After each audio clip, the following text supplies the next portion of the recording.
Okay. Hello, ladies.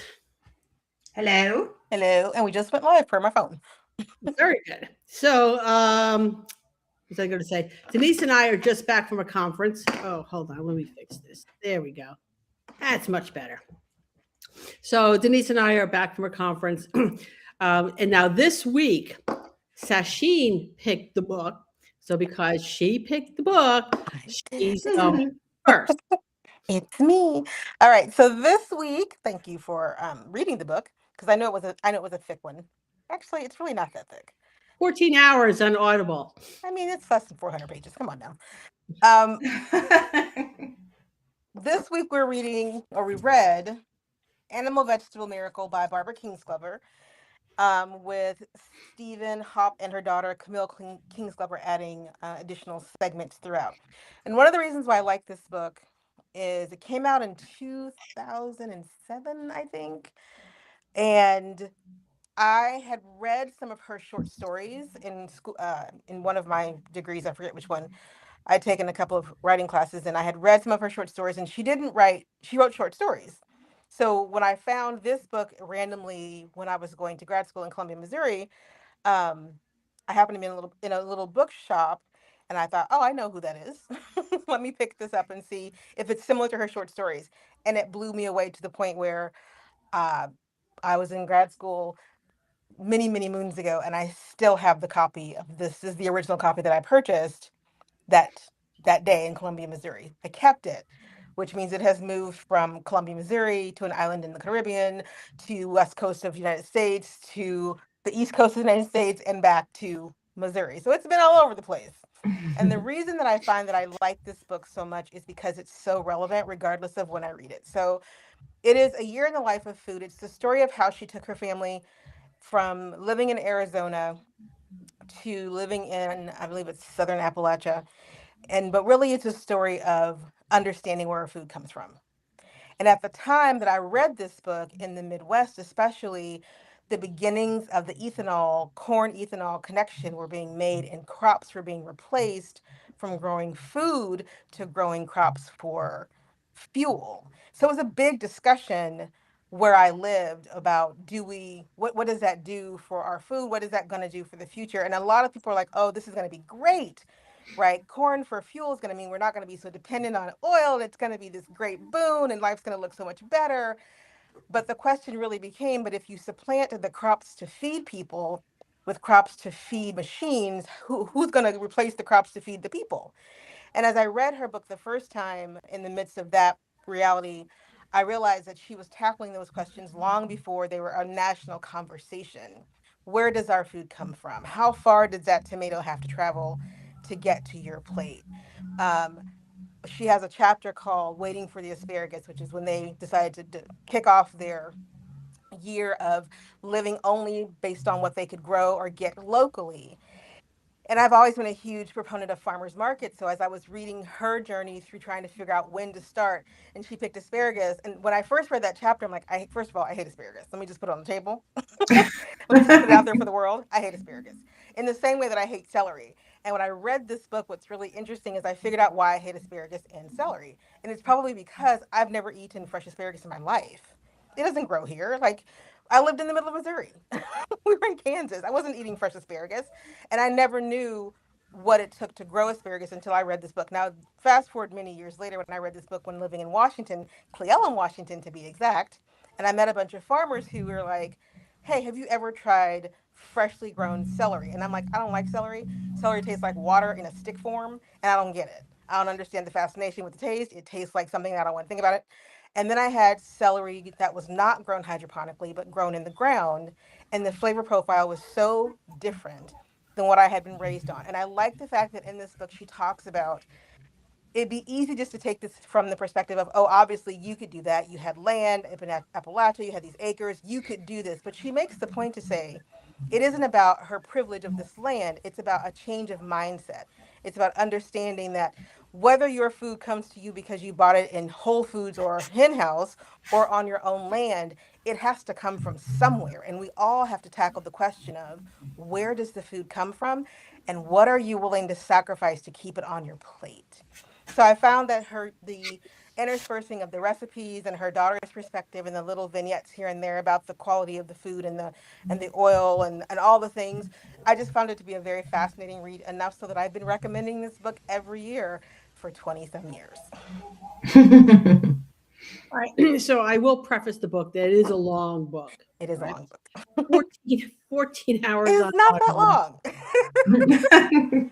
Listen, we grew up reading things like War and Peace and The Grapes of Wrath. Like, come on, this was not a long book. Anyway, so I went into the book having probably a fair amount of knowledge of where our food comes from. And part of that really comes from the fact that I hate buying fruits and vegetables locally because by the time I get it home, if I get 2, 3 days out of it, I'm getting a lot. Right. So I already know that, at least not in the back of my mind, that how much am I sourcing locally? So after I read the book, I started to pay attention to what I am buying that is considered local. Now, local can be a very sort of vaguish term depending on where you live. What is local to might be considered local to me may not be local to somebody who lives in the middle of farm country. Right? So for me, what I designated local to be is the state of Washington and parts of Oregon. Okay. Regional, I'm going to include California in that. Right. So that's what I mean by local. And super local is somebody that's like within 50 miles. Okay. So super local really is going to be farmers market. And we do have a fair amount of farmers markets here. The city of Squim has a farmers market, which actually is starting in a couple of weeks. Port Angeles has a large one. So I can get super local.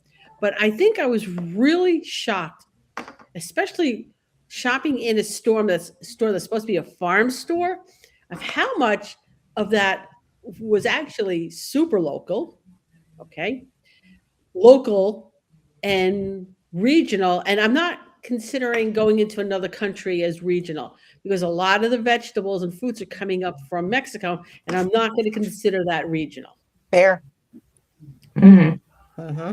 Um, but it's not, it's what it's really inspired me prior to this book is why I have my own garden now, why I have a greenhouse, and why I'm growing my own fruits and vegetables and getting started there because I'm buying crap here. All right.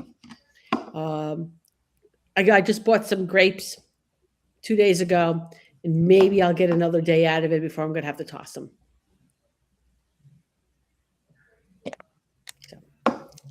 Anyway, I really, really liked the book. It was especially eye-opening if you're not familiar with the way food works in this country. One of the things I will say, Denise, before you jump in, Yeah. is her. So, like I said, I think this was 2000. It was 2005 or 2006 or what? Anyway, early 2000s, and they're leaving Arizona. I had good friends in Arizona who left around the same time. The water issue that they brought up in that first chapter, I think, is the first or second chapter, was what is it's so it was so prescient to what we're now facing with the water shortages because we're draining water towards the southwest, right? Because there's no the water tables are just not they're not producing like they used to. So when I first brought this up, I thought, it's really fascinating because um, that salinization, the idea of all this, the trying to figure out how to use seawater to help irrigate and then having to desalinate the seawater. And then where does the salt go? Well, then the salt goes into land that becomes too salt. I mean, it's just this whole vicious cycle. And I think about, she wrote this in 2007. In 1970 is when Silent Spring was written about the pesticide industry. And so this whole conversation about local food sheds and regional buying and water, it's been going on for so long and it's not getting any better. So I'm sorry. I just wanted to bring that to the Yeah, forefront. and one other thing too is like my vegetables, the starts, because Mm-hmm. I'm just starting with seeds. All right, I'm not there yet. Mm-hmm. So I'm buying starts. Mm-hmm. But I'm buying them from local farms. So they're not being shipped in. And part of what she talks about in the book is that there's also not only that it takes time for food to get from one market to another. Right. There's the fuel cost Yes. that goes into getting food from one place to another. So the more that you can shop locally, Mm-hmm. the less fuel is being used to get the food to you in the first place. Yes. I have to say, so that was actually one of the things I was going to bring up. So I did do around that time, like probably when this was written, and I have progressively, like throughout the years, I've just slowed down. I always love learning about where food came from and stuff like that, because the process and the evolution of it is crazy, and knowledge is power, right? So things that I didn't think about, and I really did enjoy the book. I liked learning. I like that it had a sorry, my thing. Okay. I loved that it had her journey, but Mhm. trickled in with facts and stuff like that, so that you Yeah. could go ahead and you could really see these things. So at the time back then, I lived on a piece of property that was also part of farmland. Mhm. So I'm really like acclimated to like the soil and stuff and all those things. But things I didn't think about in my region. Of course, I thought fruits, right? Fruits aren't local and available in winter, but we have them in the supermarkets. Yeah. But the amount of vegetables I never thought about, like how little we have to pull from locally in winter time. Mm-hmm. And in our area, we're corn and soybeans, right? That's where we're built to feed the animals, feed the machines and everything else. So it was really cool for me to think about that. I'm like, God, I never thought about like the vegetables. Obviously, fruits. I'm in Ohio. I don't expect to have mangoes growing and pineapples and all these things.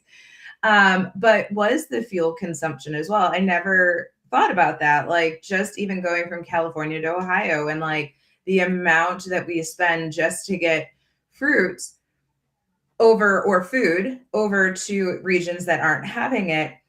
And the ironic part is it was all done to get more nutrition and to like, and we're actually doing the exact opposite and making it worse by doing that and not teaching people. And I know we keep talking about the fruits and the veggies, but also knowing how our meat is raised and that aspect of it as well.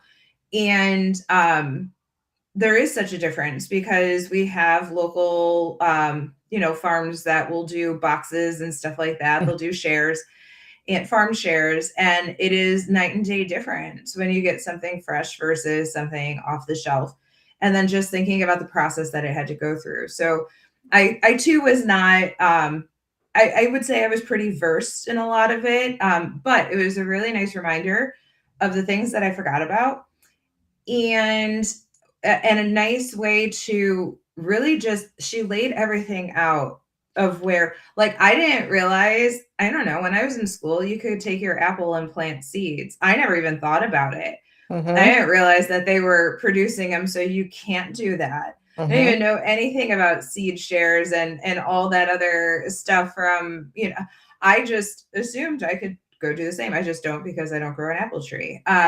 So just how much we've genetically modified so many things, it really starts to put a perspective, especially as I get older and weight comes on and weight doesn't come off and you think you're eating healthy and every hormone changes and all the things, or you watch a younger generation who's struggling already with weight and nutrition and health and still already, and I'm a big believer in the correlation between what we fuel our bodies and how our minds and we physically are as well, obviously.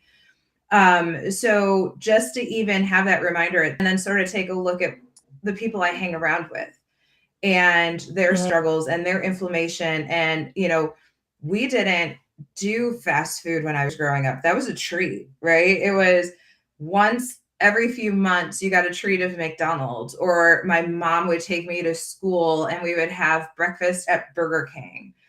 And now just seeing what it's turned into. So it was I really enjoyed the book and it was really eye-opening and I learned a lot more than I had already been versed on. And I remembered a lot of things that I forgot about. So thanks, Sacheen.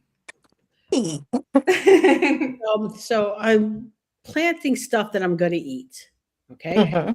Mhm. So onions. Planted onions last year. I harvested a bunch of onions. I still have some onions left. And you know they are still firmer than the onions I can get in the supermarket. So these onions have been in my garage since September last year, 90. Mhm.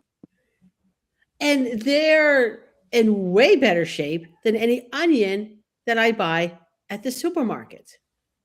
Mhm. So a lot goes into food prep too. So I like my fruits too, Denise. This is why I've got a berry Right. bush, a blueberry bush, a pomegranate, a raspberry, two different types of strawberries. What else do I got? I got a currant, I got two elderberries, I got a lingam, lindenberries, and what else? Currants. All right. And which means they're all going to come ripe around the same time. And I can't barrels of fruit as much as I would want to, which means now I have to invest a little time in learning how to store this so that over the winter I can have those fruits and vegetables. Mhm. Mhm. The ones that the birds don't eat. Well, I will be heading over to the co-op sometime this week, and I got two cherry trees and a peach tree and an apricot tree. And so I'm actually more worried about the cherries than the peaches or the apricots. So I will be getting netting to go over my trees and my bushes that are out that are not in the greenhouse. Because I don't want to share my cherries. You're gonna share the cherries. I know you don't think you're gonna share the cherries. You're gonna share the cherries. Uh-huh. Just know you're gonna end up sharing the cherries. And I haven't planted any apple trees because apple is the thing here. I Oh, can yeah. literally like walk Right. down the street here and there's going to be an apple tree somewhere. One of the things that I really appreciated about this book was that, you know, she, so I'm not necessarily a rabid environmentalist, but water is kind of a big thing in my world. I think about it a lot, especially as water wars heat up. I've taught classes on this, I've talked to my students about it. Um, I'm thinking about your garden. I'm thinking about our garden. Like we just planted potatoes and we've got peppers in, and we were getting ready to put corn and beans in, and we've got berry bushes interspersed around and tomato bushes interspersed around, and grape vines because grapes will actually grow here. People don't realize it, but the middle of the country is actually really good for growing grapes. But that all takes water, and the Midwest is in a drought, and so we're gonna have to think about the water tables as we think about feeding ourselves individually. I mean, I think she makes the point in the book. Like, it's one thing to think not everybody can have a garden in their backyard that's going to be sustainable enough to feed them long term. So, how are we going to feed communities of people with Mhm. what we have? Like, it's one thing to be able to grow our own garden, but the entire community cannot grow enough food on their garden to feed themselves. It's just not. It's not feasible. I mean, people do grow their own gardens, but an entire community would have to make clear and distinct efforts to make a community sustainable, agriculturally speaking, right? Like to be able to do that. So they moved to Appalachia, and the idea of relocating to outrun environmental issues is an interesting take in this kind of book, right? Because she was very Mhm. clear. One of the reasons that we're leaving is because there's just not going to be enough water. Plain and simple. There's not going to be enough water to keep feeding people in the desert. But people keep moving to the desert. I live in the breadbasket of the country, but we're not growing wheat. We're growing corn, Mhm. right? Like that's Missouri, Kansas, Iowa, all that used to grow wheat. We used to be the wheat producers, and we're just not anymore. We're growing corn. Can't bake bread out of corn. So I like this because it raises some very important questions, and she's not giving you easy answers. We Right. have water where I collect rainwater, Mm-hmm. and it does help water the garden. Mm-hmm. You know, so yeah, because water. You would think because I'm in the Pacific Northwest, it You're on the rains. water. You're on the wet side. I'm on the wet side. You're on the wet side. I was on the dry side. You were on the wet side. So I'm going to have, it's going to be less of a concern, but climate change is still climate change. Yeah. Who's going to say that in 10 years from now, I might not be scrambling for water here. The water table is really high. I could sink a well probably 3 feet into the ground. Yeah, that was one of the things about living in the western side of Washington, where it's much, much drier. Yeah. When you can see snow on the mountain peaks, okay, like it's gonna be all right. Like the Yakima River used to run through our backyard, so that river never really got very low. But there were, I was there for 6 years, and there were a couple of times where like that's not a lot of snow on that peak. That's not a lot of snow up there, and there should be a whole lot more snow over there on Mount Adam than I can see from the naked eye. So I don't know. I hope that this kind of book will forever live on, kind of like Silent Spring, and that I hope that every 10 or 15 years someone finds it and digs out and goes, gosh, we've been wrestling with this since. Do we have any new answers? Like, do we have anything new that we could add to the conversation, or are we still literally just trying to survive doing it the way that we're doing it? Yeah. I still don't like asparagus, though. Probably because I've never had fresh asparagus. I assume that's probably why. Well, I like asparagus, but it's not on my list of things to grow. You're not going to try it? Well, not right now. I'm looking to see what works and what doesn't work and what's working it might take me a couple of years to like even out and figure out all the things I want to do. Right. Right now, if I really want to garden, it has to be in my fenced in backyard because that's where the dogs have access to. And if it's outside of that, I'm just not going to do it. Okay. So then my option then becomes to either make the fenced in area much larger, which could be an option down the line because at some point or another I'm going to have to replace the fence. Right. Or I start doing like other areas. I think next year I wanted to have beehives. My mason bees are making new babies. Okay. Right. I've got a bumblebee house. I don't think anything's in it yet, but we'll see. All right. So I got my pollinators, and I am also planting vegetables. Flowering that the hummingbirds and the butterflies like. So there is a family in California. If I can remember their website, I'll send it to you, Mary. If you're interested in it, but they live in California, literally in, I think, Los Angeles, and they turned their 1/4 acre front yard into a completely self-sustained food garden. And they are growing, they've got trellises and all, because it's just a corner lot in California, but they have turned it into a completely self-sustaining food lot that is able to produce like hundreds of pounds of food a year for their family. And I know they're growing all kinds of things. Of course, California has a little bit different sunshine patterns than Washington, but still, I think the idea is still the same of growing what you can in the confined space. Yeah. Vertical gardening is, I'm assuming that I think they're one of the pioneers of vertical gardening, if I remember correctly. It's how they came across my path, going up instead of out.